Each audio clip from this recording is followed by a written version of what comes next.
Lagos State News at 7. I am Taiwo Baruwa. Lagos State Governor Babajide Sanwo-Olu has assured women in Lagos State that his administration will, through deliberate action and policies, empower women and foster inclusive environment where women are not only seen but heard.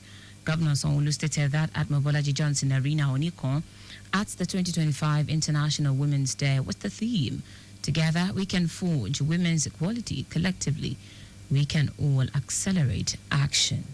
This is to support your business. This is to encourage you to make sure whatever is given to you, you use it judiciously. You don't sell them. Make sure that you make good use of it. The government is always ready to support you. And please don't disappoint us. Wife of Lagos State Governor Bijoke Sanwo-Olu, who had reeling out all the support for women from the Office of the First Lady, noted that policies will further be strengthened to provide equal opportunities for women in governance and business to ensure no one is left behind.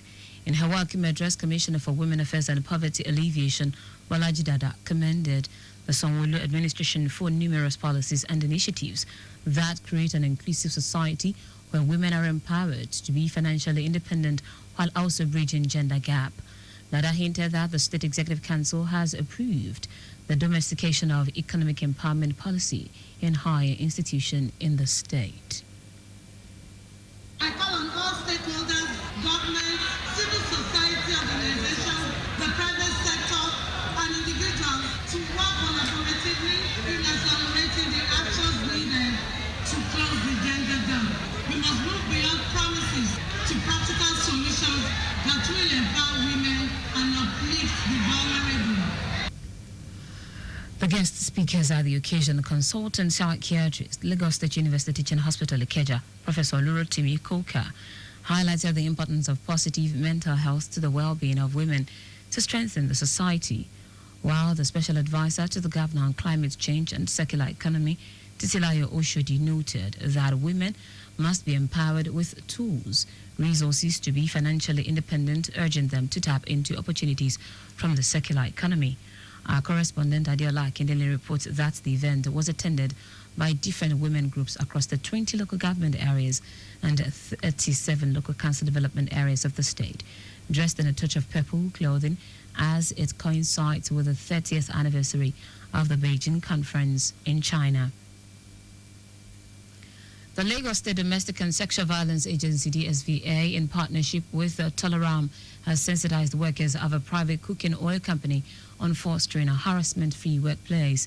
This engagement, which was done in commemoration of the 2025 International Women's Day, was the theme.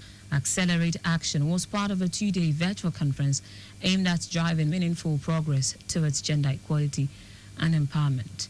Executive Secretary of DSVA, Titilola Vibadini, emphasized the program's objective of creating safe and inclusive workplaces where all employees feel protected from harassment and discrimination. Vibadini said the program featured active participation and the distribution of information materials on sexual and gender-based violence, SGBV. Chairman of the All Progressives Congress APC in Lagos State, Cornelius Ojelabi, has called on Muslims and Christians to use the Ramadan and Lenten periods being observed concurrently by the faithful of both faiths to reflect on their relationships with God and humanity. Ojelabi made the call in a statement he signed to wish both Muslims and Christians a successful Ramadan and Lenten season. He said these periods are opportunities for both religion faithful to seek spiritual renewal, forgiveness, and deepening one's connection with God. Ojelabi urged Muslims to use this holy month to develop self-control, resilience, empathy, and understand the struggles of the less fortunate who cannot even put a meal a day on their tables. In the same vein, Ojelabi appealed to Christians, saying the 40-day Lenten season is a significant spiritual practice that mirrors Jesus' 40-day fast in the wilderness. He encouraged them to strive for peace, forgiveness, and reconciliation that can lead to a more harmonious and cohesive society. Motorists, residents, and business owners around the Okwebe-Mende-Ojota Link Bridge project have expressed optimism that the project will open up the area to more development as the much anticipated infrastructure nears completion. The 4.5-kilometer long bridge which includes provision for cycling and pedestrian walkways, will serve as a vital connection between Okwebi and the Ojota axis. The new link will divert traffic from the Okwebi U-turn and seamlessly connect Ikorodu Road via an intersection under the Odoyalaro Bridge at Mende.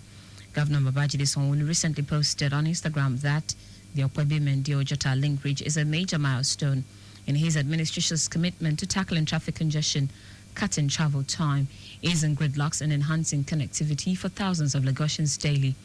According to the governor, the bridge project is designed to solve long-standing traffic challenges and represent the state's government vision for a modern, efficient and accessible Lagos. What we're doing is not just road that we're building. We're actually solving traffic solution, and we're in tandem with our strategic master plan. Demonstrate the priority that will accede to the welfare and to the well-being of our people. It's also our own modest testament of our commitment to the greater Lagos agenda. Also, the Lagos State Ministry of Transportation has been assessing junction improvement at Toyin, Salvation and Adibola Streets to accommodate the expected increase in vehicular movement once the project is completed. According to the inspection team from the ministry, the installation of precast drainage systems, medians, separation barriers is already at 80% completion. Residents and business owners in the axis who spoke with our reporter Adiwale Olokoroku commended the state's government's commitment to addressing long-standing traffic challenges. They also have urged the government to prioritize security, ensure proper road furniture, and maintain the infrastructure for long-term sustainability. At least once the road is going well now, like business will be moving very well.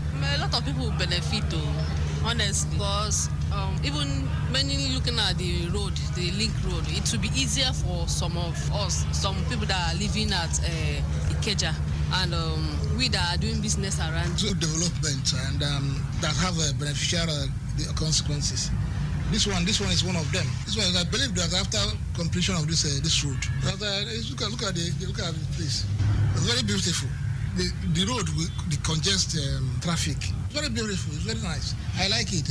And my kudos to the government. The road itself will be good for people that are driving. Our reporter Adewale Olokoroku reports that the construction of the Okwebi-Mende link bridge is handled by Julius Berger in collaboration with the Lagos State Ministry of Works and Infrastructure. He further gave a report of construction workers putting finishing touches to construction elements, including the 530-meter and 110-meter long bridges, 50-meter long approach sections, and 40-meter deep board piles supported by spiral duct solutions for permanent casing. Other areas cited by our reporter include the fixing of street lights, painting of medians, and separation barriers, among other activities. And that's it on the State News at 7. But just before we go, stay alive. Make use of pedestrian bridges where available. You can follow us and like color various social media platforms: X at Traffic Radio 961, Facebook Lagos Traffic Radio 96.1 FM, Instagram Lagos Traffic Radio 961. Subscribe and watch our news and programs live on YouTube at Traffic Radio 961. You can also visit our website www.trafficradio961.ng. Did you know that the Sanwo-Olu administration upgraded to higher institutions to universities? You can get more details on the Lagos State Government website. For contacts with the newsroom, send a message to info@trafficradio961.ng.